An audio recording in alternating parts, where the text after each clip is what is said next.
That's not it.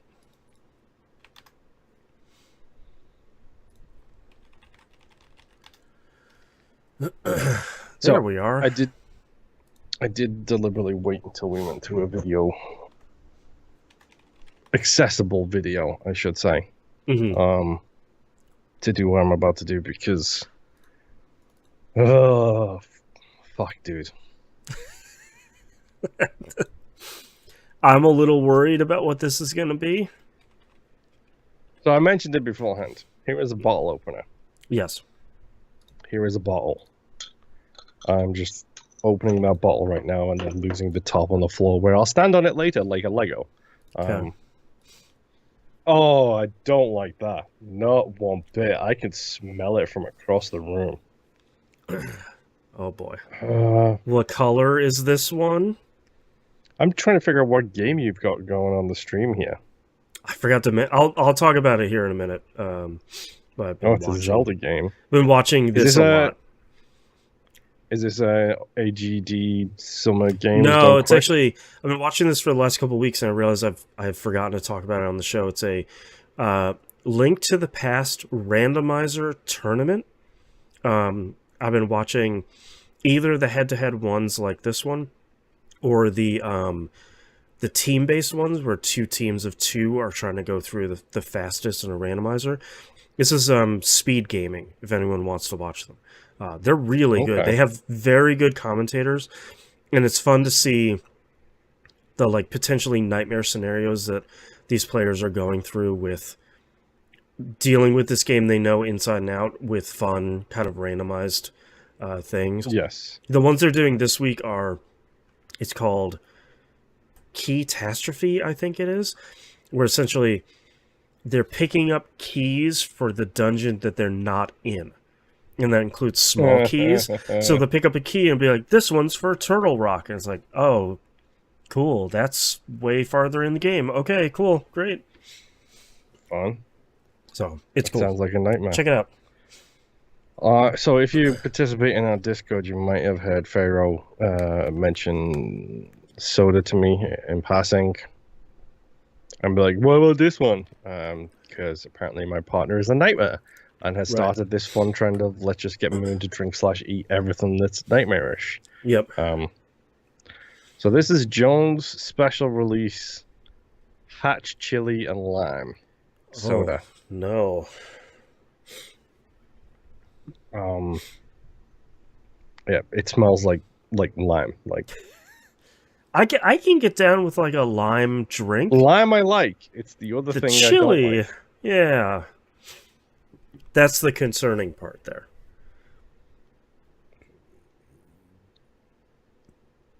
It tastes like a taco. Okay. That sounds good. Like it tastes like that smell you get whenever you go into any Mexican restaurant because like Italy, Mexico uses 4 ingredients and does it well. Right. So it has that smell and that taste to it of just like Mexican restaurant generalness. So here's the important question that I feel like I need to ask after the last collection of nightmare drinks. Is it spicy? So far, no. Okay. That's all right. And it doesn't even have like an afterkick. Or I feel like that that was the surprising nightmare discovery of the last groups, where it's like, oh, this isn't so bad. Oh, it's spicy. Wow. That one was the rough one. It actually even has like a little pepper symbol on the label. And it says very mild. Oh, all right. There you go. No, that's fine. Good job, Jones Soda. It just tastes like a taco for some reason. Excuse me. This one on the flip side. Uh-oh. I don't know. Is that a drink for today? This is not a drink for today. This is a snack for today. Oh, okay. This is Doritos. Uh-huh. Dynamite sticks. Uh-huh. Hot honey mustard. Oh. And it has jalapenos on the Okay. Right. that might be all right. On the surface, on paper, might I not be love terrible. mustard. I genuinely love mustard. So Yeah. give it a good sniff first, Yeah. like all dogs do. I was just saying like a wine tasting. I fucking hate wine. Yeah, I don't Wine like is wine gross. either. No thanks.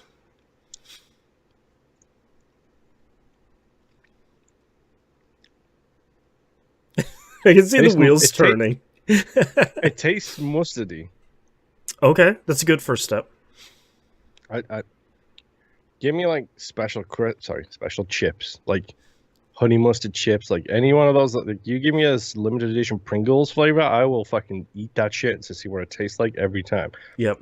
As I said before, I'll do anything once. That's that's right.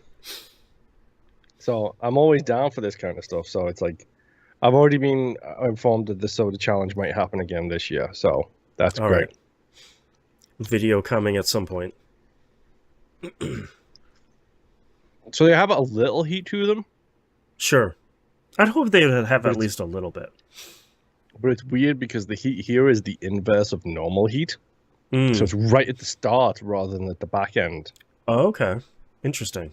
But I have a sneaking suspicion that if I was to eat a whole bunch of these, that wouldn't be the case anymore. That's right. It would only be heat for the rest of the day. I can feel a little bit of buildup, like a tiny little bit of buildup, but it's not bad. Like, it's not a bad heat. It's a tasty heat, which is the heat I like. Right. Not the make you hurt sort of heat. Yeah. Don't let your tongue touch it though, because that's where the heat starts. That's right. That's right. Like, if I put it on my tongue first rather than straight into the teeth, that's when it's just like, oh, there's the heat. That's right. Okay, they're fine. They're not bad. They're good. All right. They're not torturous things that I previously was subjected to. We'll take it. We take those ones. Legitimate Mexican soda, though, makes me laugh. And that's like oddly appealing. Like, honestly, it's that smell. You know what smell I'm talking about? Like that smell when you go into a solid Mexican restaurant. You smell that smell. You taste it when you get the Tortilla chips. Yeah, those things with the dips and the big plates, whatever they're called. Yeah, not bad. Definitely heat build up on the chips though. Like, I've had like 5 and it's starting to build slowly. Right. Louise, I think that's probably better than just like messing you up immediately. Oh yeah, it's no buffalo wing soda, which was just like so gross. God. Yeah. Which, if you're a new patron, go back to last year and check out. Oh, sorry, this year. Yeah. In like February or something. Go click that link on that video. It was like Moon's Nightmare Drink Challenge or something. I don't remember what I called it. Yeah. The worst one was the 5th one, ironically enough. Yeah. Not the final one. No, Louise, the chips are not for you. The cables are not for you. Yes, I crave the spice. I'm going to have the spicy burps all show now. Yeah. I hope you guys are happy. There you go. Oh, good thing is I brought myself some coffee. Yeah. That'll cure all ills. That calms all heat down, I've heard. That's right. And if that doesn't work, Mystery Mountain Dew. There you go. All right. I'm predictable. Yeah. All right. Are you ready to get started? Maybe. Maybe at some point. I appreciate it. Are we talking about for the show or for something else? For the show. That's okay. The rest of it is a larger question mark, yeah. All right. Starting in 3, 2, 1. Welcome back to another episode of That Video Game Podcast, aka TVGP. I'm your host, Boston. Joining me as always is Moop here. Hi. Nimp is out on assignment this week, so let's get to the good stuff at patreon.com/E1M1. Those ones are the numbers 1 and 1. That's right. Get all the cool early access, behind the scenes, uncensored, exclusive, great audio. So much audio every week, like 3 or 4 episodes every week comes out. A $5 tier is a recommended one. That gets you everything. Anything above and beyond Uh-huh. that, greatly appreciated. We love it. But Yep, especially if you have rich friends. that's right. Rich friends, tell your rich friends it's $5,000 a month or a week. Yep. That's great too. So whatever they got, we want all of it. We have plans. We just don't have the money. So your rich friends can help us. Move the decimal point appropriately to their wealth level, and then we'll be happy. That's right. It is a sliding scale. And fully knowing, if you're listening to this, you're also probably a millennial. You don't have any money either. Mm-hmm. We appreciate that. That's fine. So we get that. Get the best bang for your buck. Fun for $5 over there on Patreon at the $5 tier at Patreon.com. Did you change the name yet? No, I shouldn't. Maybe I'll do that while we're doing this. Now, Patreon redesigned their entire site into like super garbage mode, so I can't find anything anymore. It was just really great. But anyways, you can still get the audio. Don't forget, if you're signed up at the $2 tier or higher, you do get exclusive episodes of audio there on your Patreon dashboard for the patreon.com/E1M1.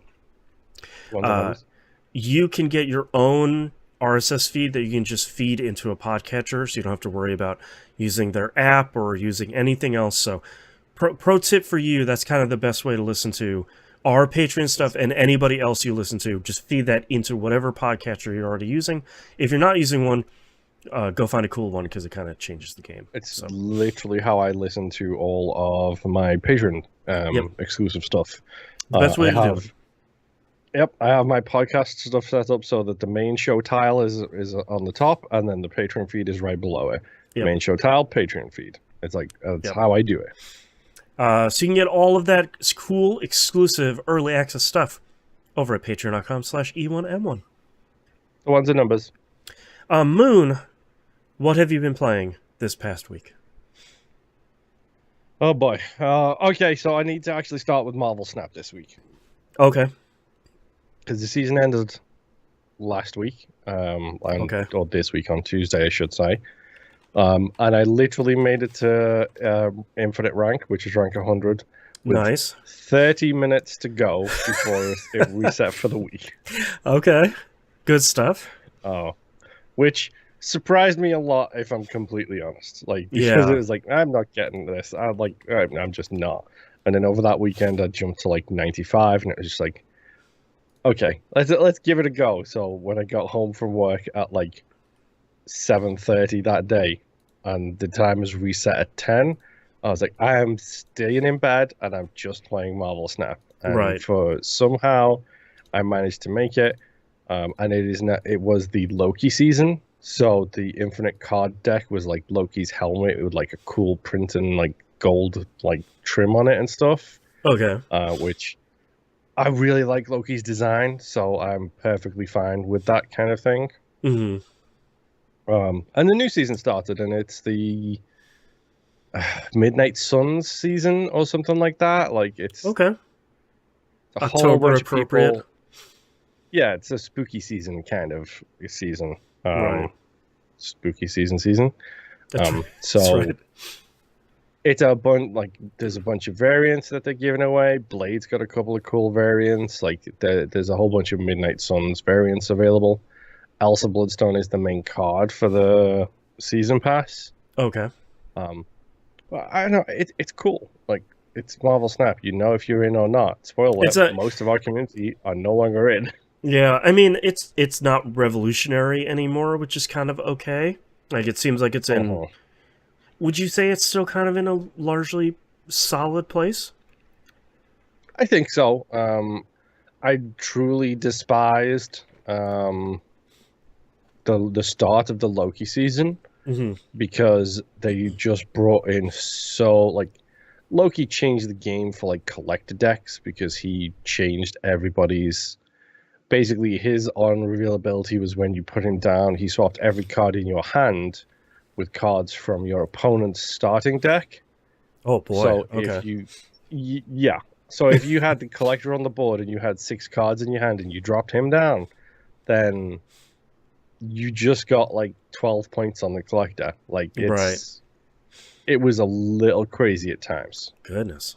Um, but I don't know. I'm excited to see what the other cards this season brings. I have shards that I need to spend, Mm. and stuff like that, which I haven't done because my whole thing right now it's the completionist in me. Hmm. I don't like upgrading a card unless that card is going to go to infinite rank because I want all of the Gotcha. cards in my deck to have the same outline. Right. So I don't split the card and tier it up to the next variant or whatever until I get to infinite because I want all of the same backgrounds. Right. And then I'll end a season and I've got 10,000 credits and like it's telling me you can't collect the rewards because you got too many credits. I've got too many credits because I don't want to upgrade the cards because I don't have the right shards for them because they don't Right. all look the same. Right. I have mental health problems, okay? I admit it. Go Leave me listen to the alone. pre-show. You're among friends here. Yes, this is a relatively safe space, we'll say. Right. Relatively being the key word. Hmm. But because of that, like I will end the season and like I've got like I think 200 like of the chest opening experience points. You're right. Like I think I've got like 200 of them I need to do too. Oh, geez. Okay. So it's just like I get so many credits now that I just should probably spend them all, but I don't because I'm stupid. Right. But I don't know. I'm having fun with it still, and I'm not even playing it like competitively anymore. I'm just like jumping in every now and again, playing a couple of rounds, getting my dailies done. Like Mm. it's not at that point where if I miss a day for whatever reasons, be it life or something else, I don't kick myself for missing a day.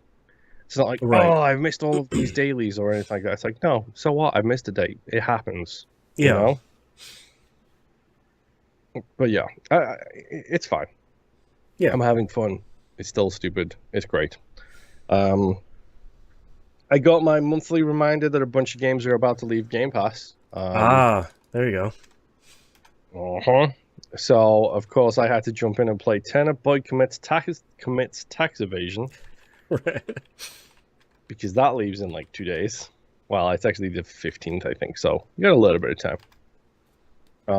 Yeah, this is a really, really short Zelda-like that's stupid, goofy, and fun in all of the best ways. Have you Mhm. played this, Boston? No, it's always been on my list, but I've never taken the like hour and a half or 2 hours to try it out. I honestly think this would make a very good game for you and your young child to play at the Okay. same time, because it is so stupid, goofy, and funny in the best of ways. Right. It makes fun of things that kids can understand. It makes fun of things that adults can understand. There's a blueberry that just yells at you that he's a blueberry and you're a turnip. It's Okay. okay, sure. It's a genuinely great game, and like Mhm. it pokes fun at society in all of the right ways and all of the dumbest ways at the same time. Right. You know, you've got the video showing where literally there is a streamer who wants a tier 3 sub. Right. So you go to a sandwich store and get them a tier 3 sub. Great. I love it. Because it's one of those games where it's all about wordplay and stupidness. It's just it's really great. And then you get like hats, and there's a very simple boss fights, and there's accessibility options so you can make yourself invincible if you want. Yeah. And you can Perfect. yeah, exactly. Like, and you can do like increased damage so that your hero does 3 times the damage instead of like normal damage. Like, Nice. it is a really solidly executed, like little Zelda-like, like traditional like Zelda, where you're getting an item to unlock the next item to unlock the next item kind of thing. It's charming in all of the ways that I love about stupid little games like this. Some of the in-world building is like the books and stuff like that are all funny. The setting and plot of the game is genuinely funny too. Like, just cute, charming, and everything else in all of the best ways it can be. Nice. And it leaves Game Pass like on the 16th, I think, which is next week. Okay. So you got time. So you got a little bit of time to give it a shot. Like, it's definitely Yeah. worthwhile, I think. Yeah. And you get hats, and you wear hats, and it's great. You speak to a barber who gives you a pair of scissors, and that just cuts off your stalks. Like, it's like okay, great. Great. Why not? Sure. But yeah, I started and finished Turnip Commits Tax Evasion because why not? Mm-hmm. It's there, it's quick, it's simple, I can play it and have fun with it. Yeah. So I did. If I sound distracted, it's because I have a Louise on my lap trying to eat my headphone cables, so I'm doing my best to not have that happen Louise at the same time as this. Right. I don't have wired headphones anymore. These are one of my few pairs left. Mm-hmm. Ugh. 2 more games. Okay. Only other game I played other than the final one was Party Animals. Oh, yeah. Which is the new physics-based Gang Beasts alike. Very much like Gang Beasts, yeah. Which is also on Game Pass, by the way, everybody, just so you know. Yep. Don't know if it's made by the same studio. It might be. I actually don't know. But it's a little bit different to Gang Beasts because this has, instead of just having like knock everybody off the level kind of missions, it has a whole bunch of different things where it's like, oh yeah, you're in a train race, and the way you win the train race is you fuel up the train. So you have to like pick up coal and take it to the train body, and then feed that forwards. Okay. It has all of the usual. I will say the climbing controls are so much better in this, but it does have all the usual stuff that you'd expect from this kind of game. It's got the costumes, the characters, an animal level, and the usual amount of chaos. Both positive and negative. Say what you want. If you do die, it's all team-based stuff, and if you do happen to die or get knocked out, you become a spectator who can throw things at the screen and perfect knock other people off. So even when you're not in it anymore, you're still in it, if that makes sense. Right. Well, there's a whole bunch going on. Like there's some of the levels are fantastic too. Like there's a black hole level where every few minutes it will open a black hole in the middle of the map and start sucking everything in. There's a big old chain on the outside edge that you have to keep hold of to stop yourself from getting sucked into the black hole. So it becomes a fight for the chain essentially, which is a strange thing to say out loud. There is a soccer game in it too, which is very difficult to play based on the controls that you are using, I will say. I don't know. It was one of those things it has kind of taken over this household, to put it politely. Is can we do Party Animals? Party Animals is there. Can we do that? And it's just okay. How about we just play a little bit of that, huh? Sure, why not? Right. The only downside is you can't do quick matches with local party. You can only do quick matches, which is the jump into the random lobbies kind of thing. You can only do quick matches with local. You can't do that with local players. Okay. So you can only do that type of mode when you are playing single player or multiple people across different platforms. Interesting. In a lobby situation, which you'd expect from these kind of games. Sure. But I don't know. It's fine. It's dumb. It's charming. There's multiple, instead of just being random colors, it's all different animals. Right. I will say the gorilla looks like the gorilla's dad from Sing, so I have been playing the gorilla quite a lot. Okay. He's built the exact same way, dude. Big, bulky, angry face on him and everything. That's really good. And the wolf looks tired, so they are my 2 animals of choice. There you go. I'm a gorilla ape. Yep. Really speaking to you. But no, it's been fun so far. I'm deliberately doing my best to not think about the fact that it controls like hot garbage like all of these games do, Mm-hmm. because that's kind of supposed to be the point. Yeah, it's like it's the point, but it's still kind of frustrating. But it's fun, but it's still frustrating. Yeah, a pro gamer like myself is of course going to get That's right. frustrated when the controls are not as good as they should be. You That's know, right. Where's the expert mode it here? did exactly. That's what Yeah. I'm talking about. Right. Well, like I said, they massively revised the climbing function on it, so the climbing is actually very simple. It's Nice. not the physics-based nightmare that it used to be in the previous versions of this type of game. Mm-hmm. So the climbing is doable and fun. I don't know, it's fine. I'm having a decent time playing it. I'm like already unlocked a pig, a rockstar pig, apparently, for the record. But it has all the usual tropes. It has an item shop, just like Fall Guys. Right. It has the item shop. It has an egg machine, dude. Like Okay. Okay. and it looks great. That's the scary part of it. The egg machine looks incredible, and it's like I really want to get some eggs, but I don't because I can't afford it, so I don't get eggs. I don't know. It's a great game, and I'm having fun playing it. My final game this week is we all practiced our COVID safety protocols. Mm-hmm. We masked up, we got our disposable gloves on, and then we went out in public for a while we played Payday 3. Okay. I bet you wonder where I was going with that joke. Now it makes sense, doesn't it? Wasn't really sure. Yeah, I was there for the ride though.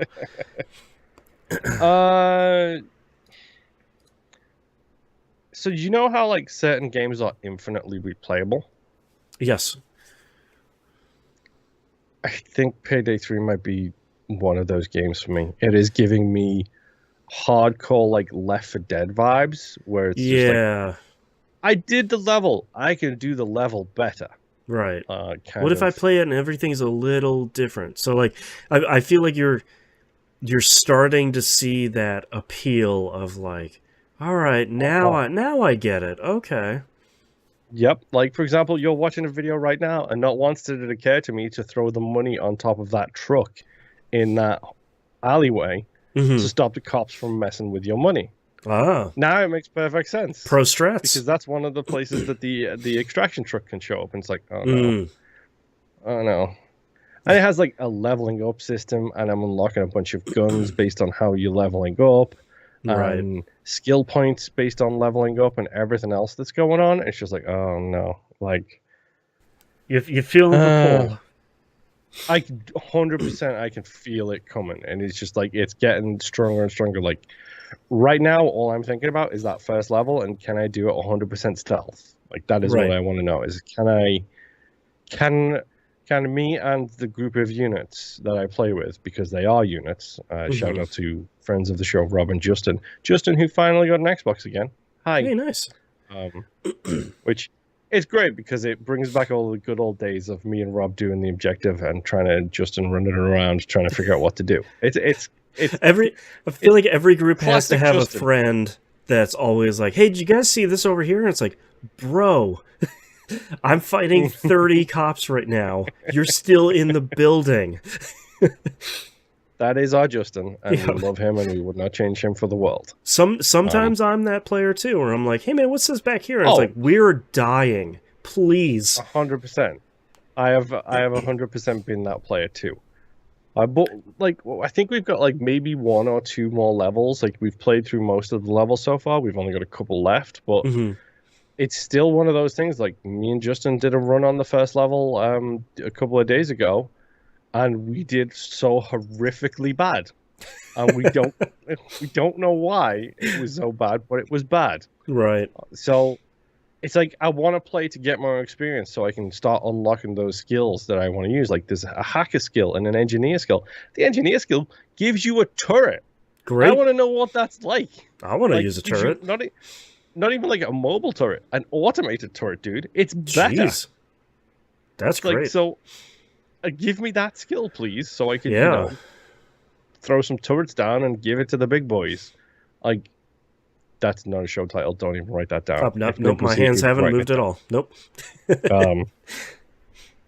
I don't know. It's just been so fun, and like I just bought my first mask and my first paint skin and all with Ah, in-game currency. I should specify. I okay. have not spent a dime. It's all in-game currency that I'm spending. And this is on But I've Game just Pass, done. right? It is on Game Pass, yes. Okay. I'm having so much fun just like running around because it has that thing which I love in optional stealth games. I say optional because Hitman is great, but when things go loud in Hitman, they frequently go south, and there's no Yeah. real way of defending yourself. Same with a couple of the Metal Gear games. Yep. You run, you don't fight.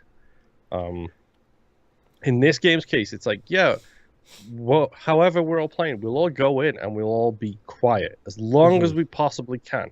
It's me, Mr. Johnson, for my bank meeting. Hello. Yes, we're the drummer from that band that you brought in to do the sessions. Yep.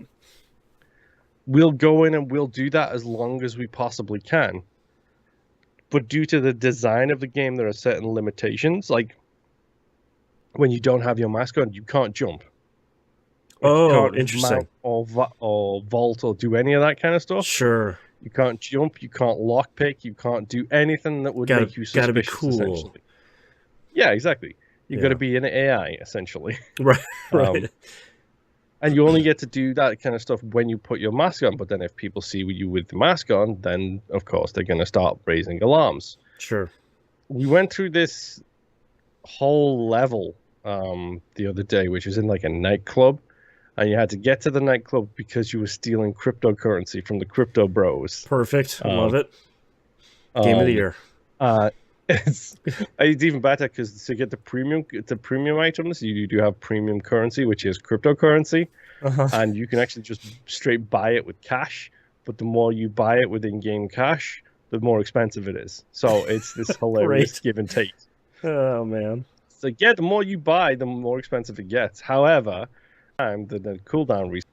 But like we were in this like nightclub trying to like steal this hard drive full of cryptocurrency from these crypto bros, and we were trying to figure out how to do it stealthily, and like we needed to either distract or like do something with this bouncer to get him out the way so we could go into the VIP area. So we ended up doing this whole rigmarole where me and Rob are upstairs in like the lighting fixtures. Like I've got my mask on and I'm doing the shooting down cameras and taking care of guards and all this other kind of stuff. Right. Rob doesn't have his mask on, so he can still remain stealthy in the main section of the level. And Justin and the AI are hanging out on the ground floor doing stuff. I don't know what they were doing. Just Justin doing Justin things, I assume. It's better if you don't know. Yes, probably. So we were doing that, and we were trying to figure out how to do it as stealthily as possible without ever putting anybody except for one of us who needed to putting our masks on. So like, I'm upstairs hiding from the general populace, but like taking care of the manager and like blackmailing people and like hacking into the mainframe. Right. And everybody else is doing non-mask based stuff. Things went loud, as they frequently do, and we struggled, but we made it through till the end of the level because you can still defend yourself and do what you need to do when things go loud. So it's this interesting like flip of it goes from a puzzle game like Hitman, because Hitman is a puzzle game, whether you want to acknowledge that or not. So it goes from a puzzle game to a first-person shooter, like a wave-based first-person shooter. Right. And both sides of it are pretty strong. I'm not saying they're perfect. I would love to be able to jump without a mask on, for example, but that's a decision they made, so whatever. Yeah. But the whole back and forth of